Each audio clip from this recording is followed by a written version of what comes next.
This is Swarfcast. I'm Noah Graff. I am very honored to be with Thadd Mellott, president of Circle M Spring in Warsaw, Indiana. Welcome to the show, Thadd. Thank you. Thanks for having me. Oh, it is awesome. I just met Thadd recently. He was interested in some Star Swiss machines we had for sale. And let's just jump in. Tell me a brief description of Circle Spring. Yep. I just want a brief overview. Then we're gonna get a little bit into your story, and then we'll dig deeper into all kinds of fun stuff. All right. So currently, Circle M is a precision machining house. We've basically had three versions of Circle M over the years that we can get into here later on, but currently we service heavily the orthopedic companies in Warsaw and really across the country, and doing anything from reamers to slap handles to actual implants that are used in surgeries. So implants that would go into what? Hips and shoulders mainly. Okay. We do some screws as well that would be used in ACL reconstructions or, just regular bone breaks. So we also are heavily into the firearms. So we do a lot of components for AR-15s. We always like to joke about the shoot 'em up, sew 'em up business. That's exactly what we say too. So we always say, if you're going to shoot them, aim for the knee. That way we can, What do you make as far as the AR-15? So we don't have an FFL, so we don't make the lower itself. Most people don't realize it, but the only part on that whole rifle that you can't make without an FFL is the lower itself. What does an FFL stand for? Federal Firearms License. Okay. So you have to have an FFL to make the lower. It's serialized. That's what they consider the rifle. So every other part, the 350 other parts. What is the lower? It's the main body part. It's actually only about a 6-inch square of that rifle, and it basically houses all the trigger and all the other assemblies that bolt onto that, basically. So every other part on that firearm, outside of a silencer, if you were to get into that, which we don't, require any manufacturing facility can make that. Right. So we make everything else. We make the hand guards, the buffer tubes, all the springs, all the pins, any of the fancy, what everybody calls the furniture that goes on it. We would be able to make and do make all of that. Is that because both medical parts and gun parts are often really small parts?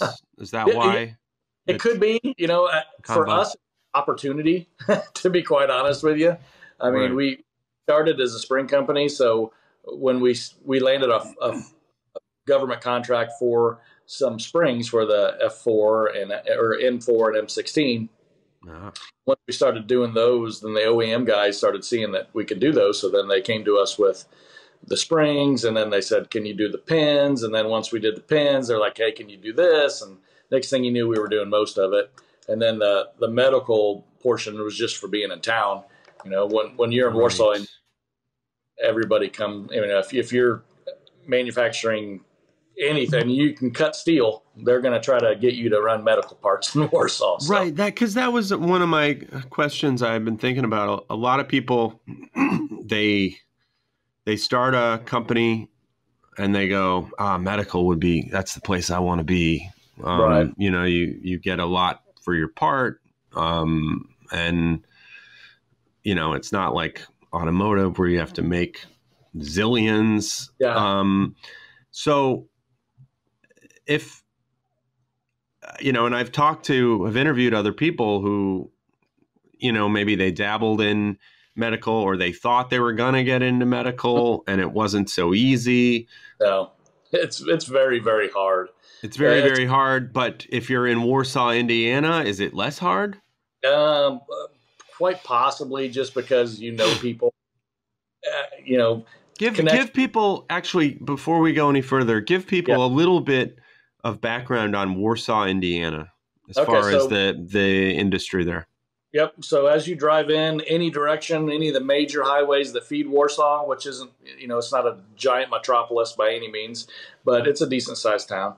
And any of the roads leading in, you'll see a sign that says, "Welcome to Warsaw, orthopedic capital of the world." So Zimmer Biomet is in there, DePuy, Johnson & Johnson, Medtronic, just about any large OEM medical company either has at least a footprint, if not its whole manufacturing facility. Only Americans or foreign ones too? Oh, foreign ones as well. Mm-hmm. So it literally is the capital more than anywhere else in, Germany or England or anything. Yep, absolutely.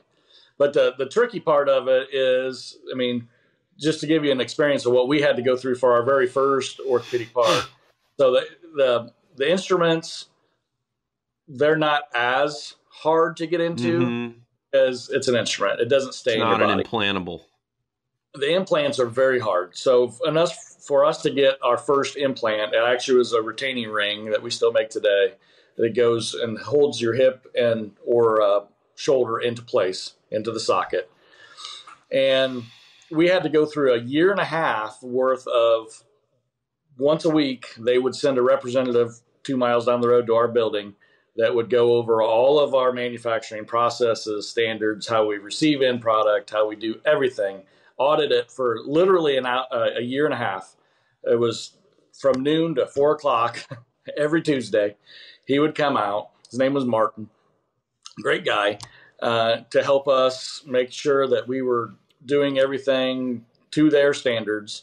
And then we had to go through the ISO 13485 process, which, is pretty rigorous as well. And then once that's done, for at least that particular company, we got on their ASL, approved supplier list. Okay. That's the key. So it is, most of these big companies, the Zimmers, the Medtronics, unless you're doing something that's remarkable and different than somebody else can provide, they're really not interested in adding to their ASL at this point. They're saying, I have enough approved suppliers, so you better be different, or you better be crazy cheap or something. Or so how are you different? Well, we're close, for one. Right? So if they have a problem, as opposed to driving to Chicago, they can drive 15 minutes or 5 minutes down the road, or fly to Vegas or fly to California to see a plant out there. So location was key for us. So that's about that. That was enough. You do good stuff, and you have, decent prices. And I hate the word. I hate the word fair. That's. I try not to put that in my vocabulary. And you're close. So, okay. Well, that makes sense then. All right. I want to know a little bit how you got into this business. It's a family business, correct? It is. Yeah. My dad and I started it in 1998. Okay. So you started it at the same time as your dad. Correct. That's interesting. And how old were you? I was probably 21-ish. Yeah. I graduated in 95. And I would be probably 19, 20 years old at the time. And I was in my third year of pre-med. Pre-med? Yeah. Dad had worked at a local spring company down the road for 37 years, a company called Midwest Spring. They had like 7 facilities across the country. And he had been there, like I said, 37 years. And they were going through a downsizing. So he was one of the upper people that had been there the longest. So obviously when you're trying to cut some money, you start at the top. So they asked him if he wanted an early retirement. He took it. How old was he? 56, probably. And not that old. No, not that old.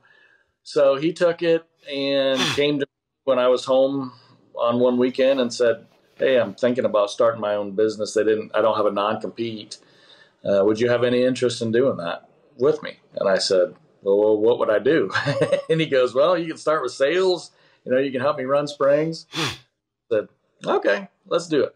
So I had some connections with a couple companies in Warsaw that made projection screens. The company's name was Daylight Screen. I happened to know the owner fairly well. And how did you know the owner? It's a large company, and I had worked there through the summers, and I was one of those kids that wasn't afraid to say hi or talk to anybody. So, all right. So you grew up in Warsaw? Yeah, well, just outside of Warsaw. So growing up just outside of Warsaw, it was a thing to have like summer jobs working in shops. That's correct. Yep. I see. So the idea, even though you were in med school, the idea of working in machining, manufacturing didn't seem like what the heck. Because I mean, somebody who didn't know you and didn't know Warsaw, and they hear you're in med school, and then all of a sudden you're like, yeah, let's start a machining company. They'd go, right. Whoa, okay. So you'd been around it, and so the idea of it did not seem crazy. Yep, didn't scare me. So did you really want to be a doctor? There was parts of me that really wanted to be a doctor. And there's parts of me still today that would be like, yeah, that would. Why did you want to be a doctor? Just to help people. Yeah. Plain and simply. I mean, I have a daughter now that's going to school to be a PA or in the medical field anyways. And I mean, she must feel the same way I do. It's just the thing. Just want to help. Honest and full disclosure, I had a brother that passed away of an aneurysm at a young age. And seeing the pain and grief that my parents went through, so I didn't want. What kind of doctor did you want to be? Well, like I said, my brother died of a brain aneurysm, so I kind of wanted to be a neurosurgeon, but probably wasn't nearly smart enough to do that. So well, I've been better just being a regular medical doctor. So, all right, so I know we're deviating from things, but I find this fascinating with purpose and everything. So you wanted to be a doctor to help people. Right. Do you feel like doing what you do in a less direct way, you're doing things to help people? Yes, I do. And does that fill a hole in this piece of you that wanted to help? It does, and it's about to really take hold going forward. We're going to talk about that. So that's the part that really excites me, is that everything happens for a reason. So I'm just getting to the next step of where the good Lord's leading me. So how old are you? I am 47. You're 47. I turn 44 next week. I feel like I'm just getting started. You probably feel that way too, right? Yeah, right. Absolutely. I got a long ways to go. So it's just, you were in your third year of pre-med. Okay. So you weren't in medical school yet. Yeah, no. I would have had to have, applied and got accepted, and there was a long road ahead of there too. So how much hesitation was there about leaving school? And really, there wasn't a ton. I think it was just when he asked, it was a fit. I don't know why. It just seemed like right. Yep. Awesome.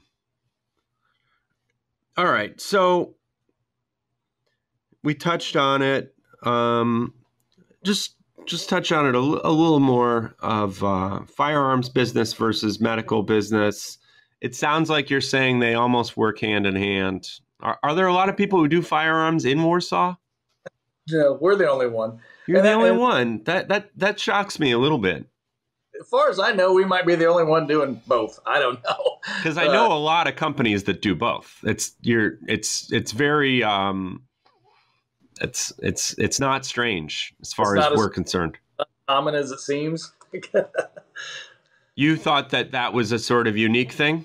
I felt like it. Yeah, I haven't ran across any other business owners that I know of that are doing both. Nobody in Warsaw does anything else other than medical. I mean, they might dabble into some aerospace, but it's like you're doing medical if you're in Warsaw. Oh, okay. Because I went to your website and I was a little surprised. But then I was just like, oh, all right. Yeah. They're just like a lot of customers we have. Right. All right. So you have been, how long has the company been around? Since 1998? Yep. So what, 26 years now? 26 right? years. And you guys are, you're about to merge with Correct. some other companies. So I want to know all about that. How did that come to be? Were you guys seeking that out? Did somebody else find you? And we didn't. I didn't really seek it out.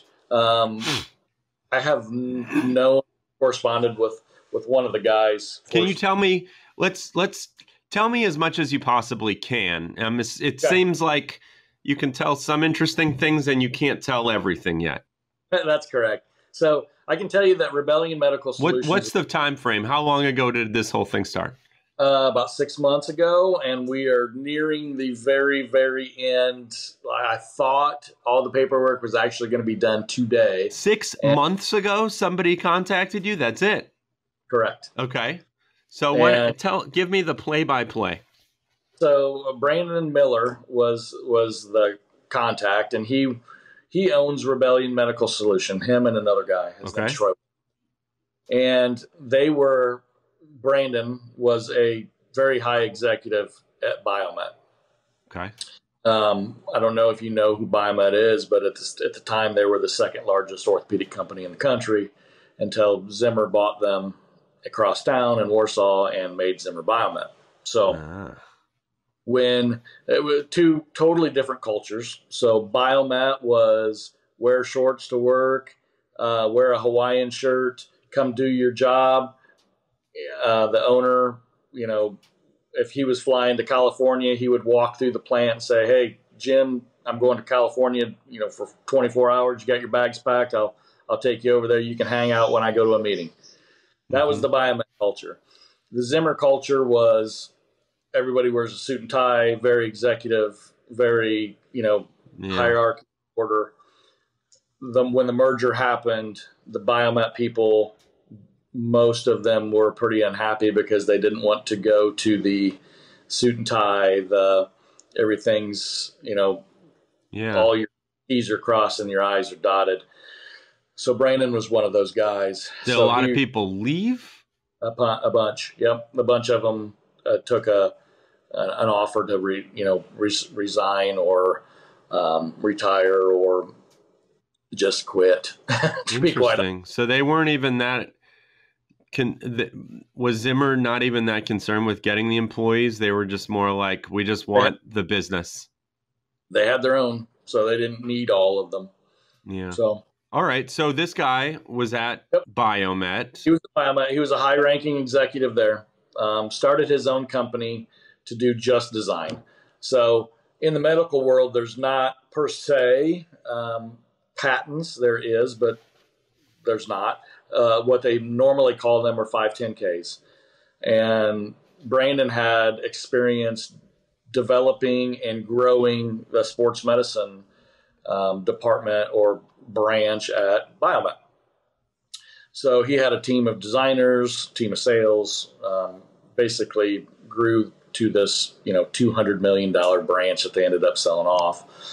But anyways, when he resigned, so he decided that him and Troy were going to design sports med, hips, whatever it was for DePuy or for Arthrex or for all of these other companies out there. So he was doing the design part of it, and he was like, man.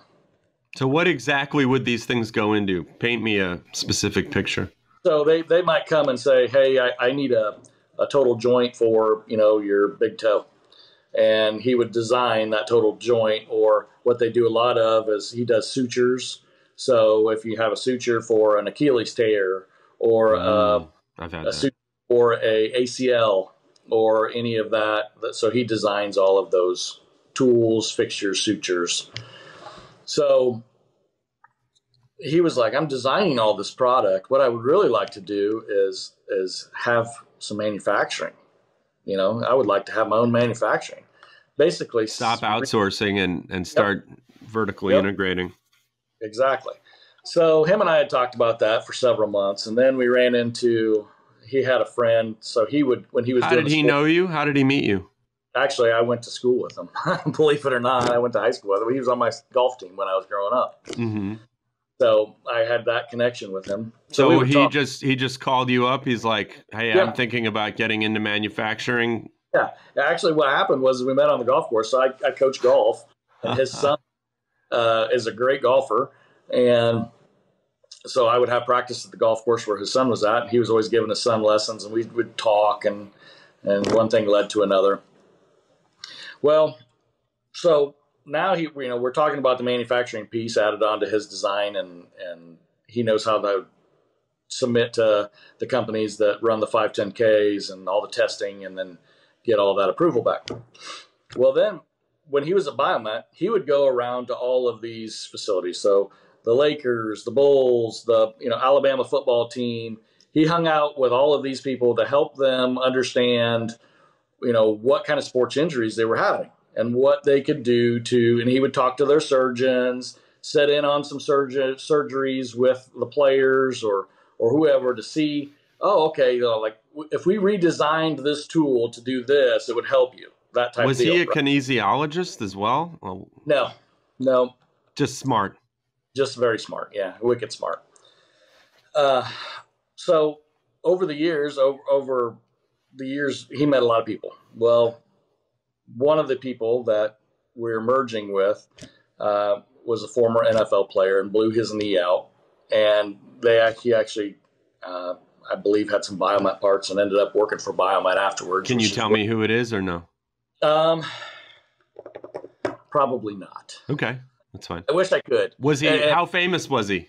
He was not very. He was a defensive lineman, so he's not extreme. Started with the Washington Redskins, ended up moving to Denver Broncos. Played on Tim Tebow's Broncos teams. Got to hang out with. He was a part of with Von Miller and a few of those guys. So he's fairly recent, but he's wicked smart too. So he ended up after he did that, he went back to school to become a surgical nurse, just because he wanted to go in and sit in on these surgeries and see what he could do to improve these surgeries. Right? Yeah, wow. So him and Brandon then got together and they formed his business. So he is now OEM medical company. He can sell to the hospitals. Okay, so they are sort of already joined up. Correct. Yep. So they needed this manufacturing piece, right? Because they don't want to keep outsourcing product. So that's where I fell in. And so you're merging with two companies who have already sort of become one company. Correct. Very interesting. Okay. Yep.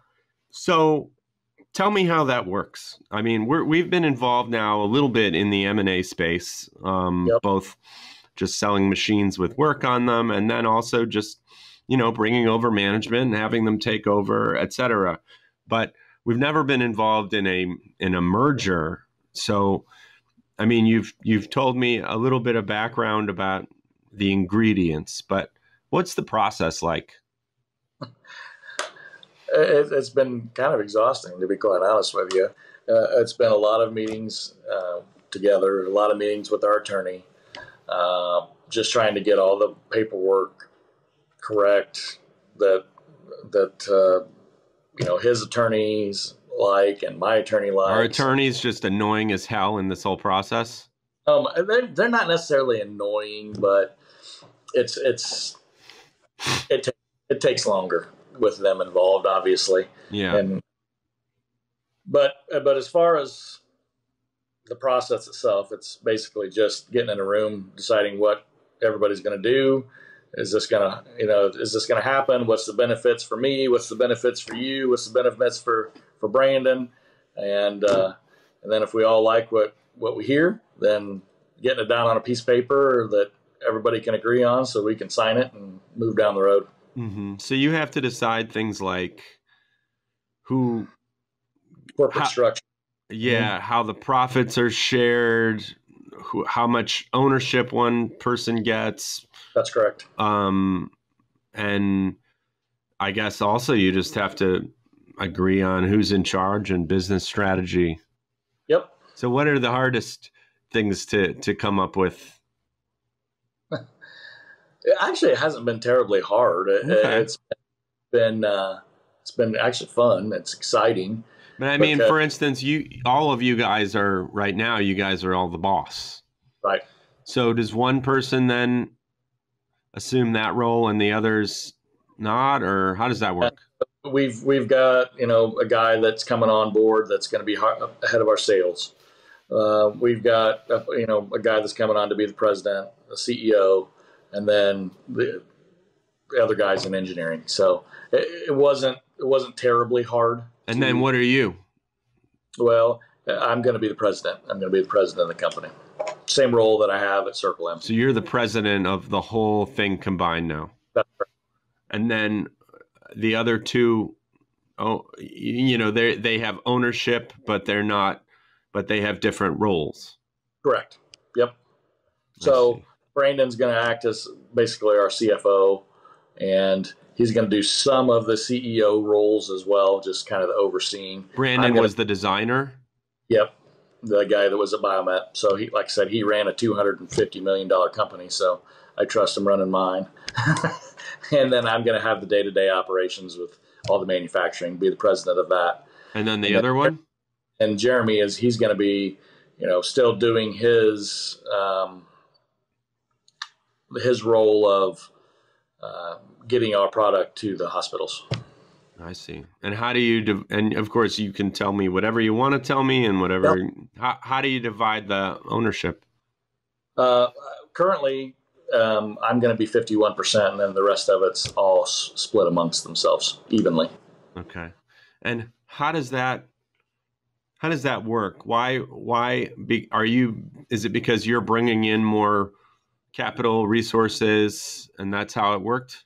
That's correct. Yeah. I mean, I have all the manufacturing capabilities because none of them own any land, a building, a machine, anything. So I bring all the manufacturing. They bring the design work and people, brains. Correct. Very cool. One thing about our new structure, and one thing that we haven't completely done yet is what we're going to change our name to. It's probably Circle M Precision Machining, because we don't want this. One thing we had to over the years is get past is when new customers bring in machining work, they're like, "Well, you're a spring company." Well, we were a spring company. we don't do many springs now. Right. So this is a good opportunity for you to change it up. Correct. So the one thing we will have is we will be the only orthopedic company, minority-owned orthopedic company in the United States. Because of the third partner, the football player. Correct. Not the stereotype. So that gets us the ability to check a box, to get into government contracts, to get into the hospitals that every other orthopedic company cannot check.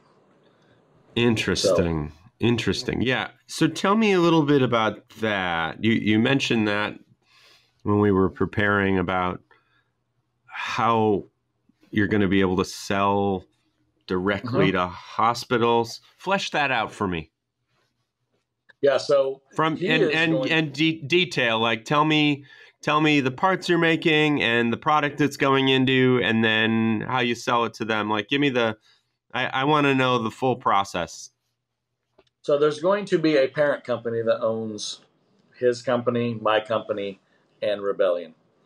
That parent company will be the company that sells the product to the OEM. That way I can still manufacture product for Zimmer Biomet and not have a competition issue, right? Because these other OEMs in town, if I'm an OEM, they won't want to place their orders with me.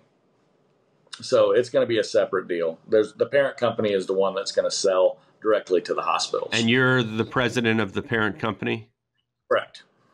Correct. Okay. He designs it. We've got our first 510K now, or he does. It's for a suture. Tell me what is 510K mean again? It's like a patent. Okay. So it's his design. He designed it. It's passed all the tests. And this is for what part?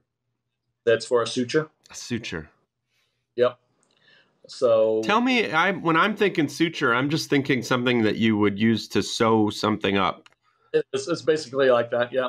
So it plugs in, it'll screw into bone or whatever it is on one side. It'll cinch together, and then you got to have another end that goes into something, whether it be tissue, whether it be bone that hooks it together. So it's made with what, titanium? This particular one's made out of a plastic. Okay, and what machine are you using to make it? It will be a Swiss. Hence the phone call to you. Star? A Star Swiss. Yeah, yep. I mean, I don't care. I think people find it very interesting, the specific one. An SB, an SV, an SR? That is an SB, and we'll probably make it on we'll probably make it on our SR20R4. Mm-hmm. More access, a little fancier. Correct. Yeah, I would think. I mean, no offense against the SB, but that's like the Toyota Corolla versus the Lexus, right? It is, but we love those SB machines too because you can thread whirl on them as well. So we run a boatload of veterinarian screws for horses, dogs, cats, and we run, tens of thousands of screws on those things. That is interesting. Oh yeah. So it's a giant market. You wouldn't even believe it. So what's is there a different standard when you're making screws, sutures for animals? Or I'm sure the animal owners would, it's family members for them. I'm sure they would want there to be the exact same standard, but is there? Yeah, it's not. So, oh, that's sad. We manufacture them the same way, believe me, but they don't require 13485 certifications. They don't require a lot of the same auditing that we would have to do for something that was going into your body. But it's just as high quality because it's made on the same machines, etc. Absolutely. As far as the quality goes, it's quite honestly, Brandon was, he was a part of the design team on a lot of those, 20 years ago at Biomet. And most of the screws now are cannulated, which means, they have a hole down the center of them made out of titanium. And these screws for the veterinarian group is made out of stainless steel. So he was walking around looking at some of my parts, and he was like, man, this is the exact same screw that I used to sell at Biomet 20 years ago that went into your body, and now it's going into a horse. It's the same screw. Is that, I'm assuming putting the stuff into pets is kind of a newer thing in the last decade or two? Yeah, I would assume so. I don't know how long they've been doing it. We've only been doing it for this company for about a year, but I assume there was someone that's been doing it longer than that. But it's a large market. I'm telling you, like tens and tens and tens of thousands of screws. I think it would be cool to interview a company that just specialized in that. Maybe. Well, I can give you that company's name. That would be so cool. All right. We're going down all kinds of fascinating rabbit holes here. Okay. So back to the whole process. So you're making the screws. He's designing the sutures. And then you have this minority-owned business that's under the parent company, and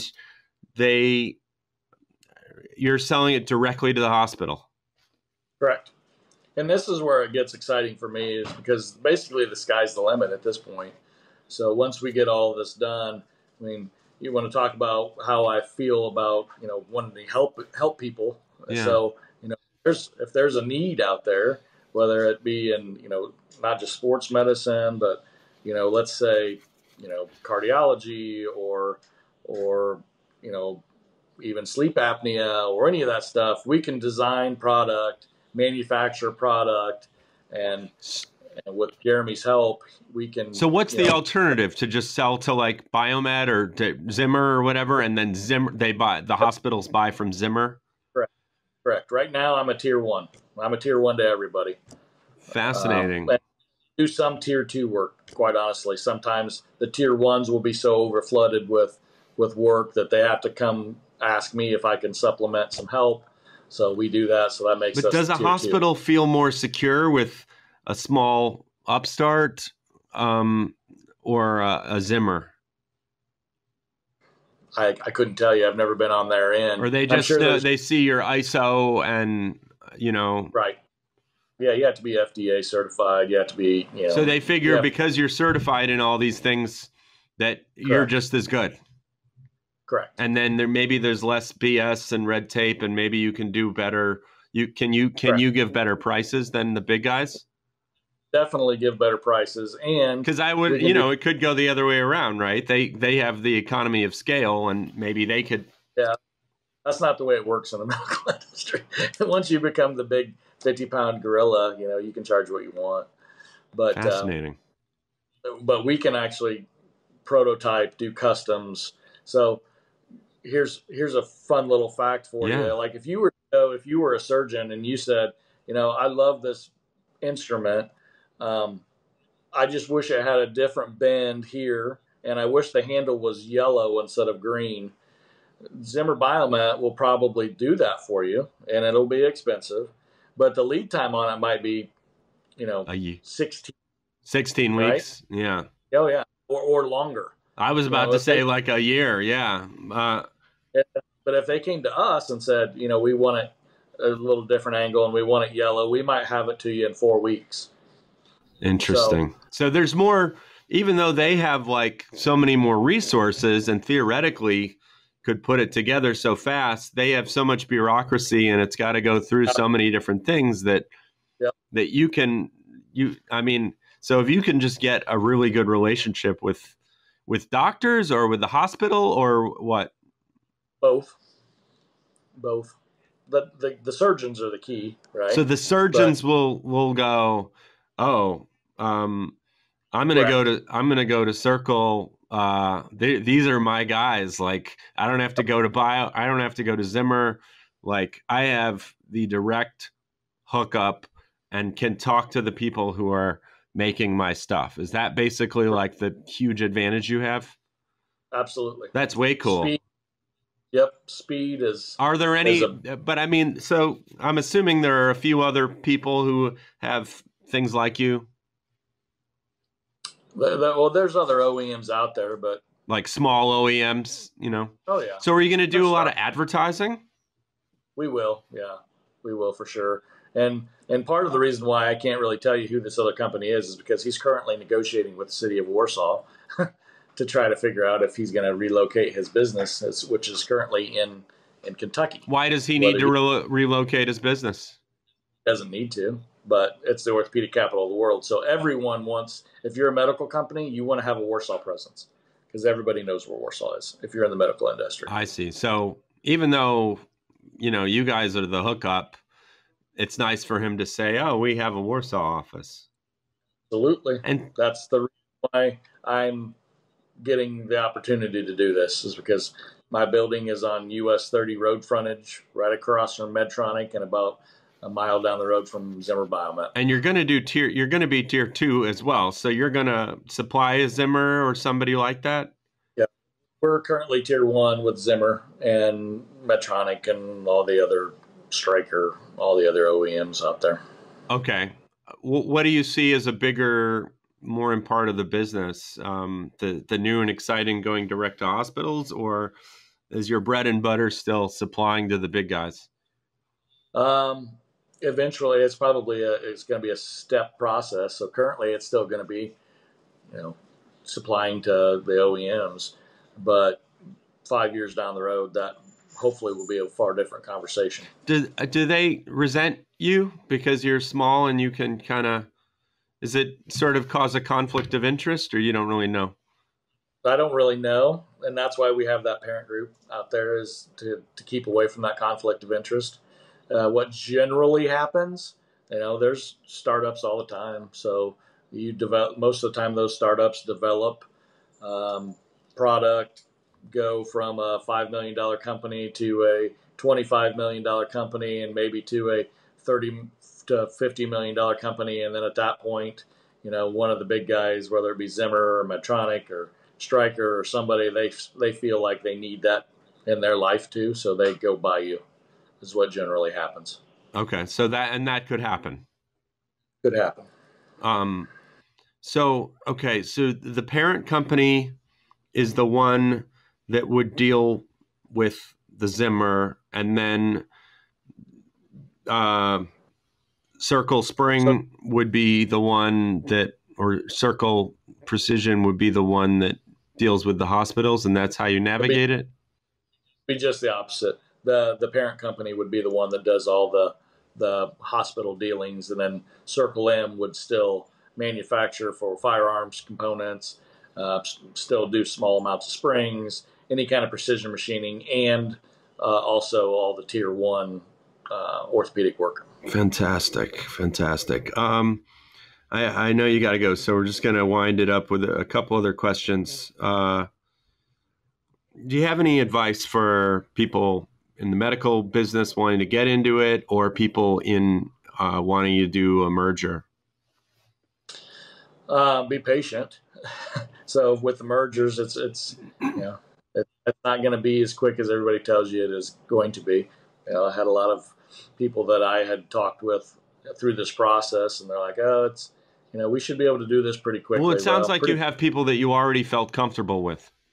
Correct. That's huge. As far as the medical portion of it, I mean, you quite honestly, you just have to be at the right place at the right time. I mean, starting a business is scary anyways, and it's going to take a lot of your time, and there's going to be probably more bad days than there is good. I see, little memes and stuff on the internet where, you see the little stick guy and he's going up and down and these big peaks and valleys. And that's kind of the way it is to be a business owner. One day you feel like you're on top of the world, and the next day, you lose a customer. Yeah. But along with that comes freedoms. But my biggest advice is just be patient, trust yourself, and stay true to your goals and stay focused. Yeah, focus. Do you think, if you were going to start another business, manufacturing is obviously the thing, would you recommend it to people? This is a good business to go into? It is. It really is. Like, again, though, it comes with its ups and downs. I mean, there's phone call. I mean, we run 3 shifts, or modified 2 shifts. So, I don't get as many phone calls now because I have guys that are getting the phone calls for me. Yeah. But it's still. But you talk to the important people like me. Yeah, exactly. But peddling machines. Right. There's still nights where, I know everything that's going on out there for the most part, what's due, what needs to be produced. So there's nights I'll be laying in bed, at 11 o'clock going, man, I hope they're getting this part done, or I need this to be done tomorrow morning when I get in there, or I have, it comes with anything you do, I guess. So, but could you replace yourself if you wanted? This is one thing about life in general. Everybody's replaceable. I mean, if I fall down and die tomorrow, they'll figure out a way to replace me. I feel like I do a good job, but... Well, no, that's not true. A great deal of businesses, if something was to happen to you, there would be no business. So are you saying that I think somebody could step in. Yes, somebody could step in. I mean, again, I feel like I do a good job. I have a lot of good relationships with people, but I've got some really good guys there too that have good relationships as well, and I trust my guys. Somebody would be able to pick it up, whether it be wife or my dad or you know, my actual sales people or my plant manager or whoever it is, they would be able to figure it out. It might take a bit, but it would be able to That figure means it you out. have a really, a real business, and you have a sellable business. So, I mean, that says a lot. And I really appreciate that. I mean, Didn't happen in a day. back in the day, if Dad or I goes down, it goes down. We go down with the ship, but I think the ship's sturdy enough now; it should be able to survive without me if something were to happen. It better be able to. fantastic. What do you have? I'm a big believer in gratitude. It keeps me going. And Huh? what are you most grateful for? What first comes to mind? Man, a lot of things. My family, Yeah. first and foremost. They put up with me coming home at night, grumpy or late, or when we were first starting this thing, man, I was a manager at UPS too, so because I didn't have enough income just from that, so I would be getting up at Oh, 4 or 3 a.m. in the morning and going in and doing that while I was growing this thing.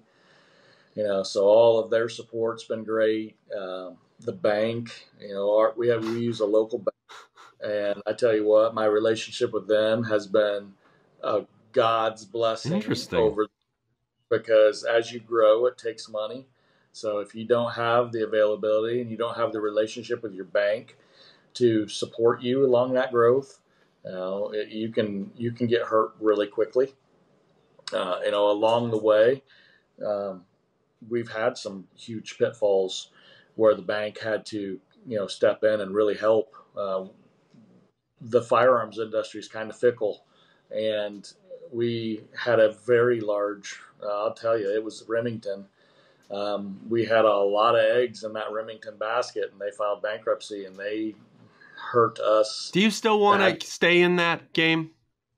I do, yeah, I do. It's fun. It's something different. Mm-hmm. You do the same thing every day. It gets old and monotonous. So yeah, absolutely. There's always new designs and new things we can do in that market. Do you have anything I, else to say to the people of the world? This was so fascinating, and I really appreciate it.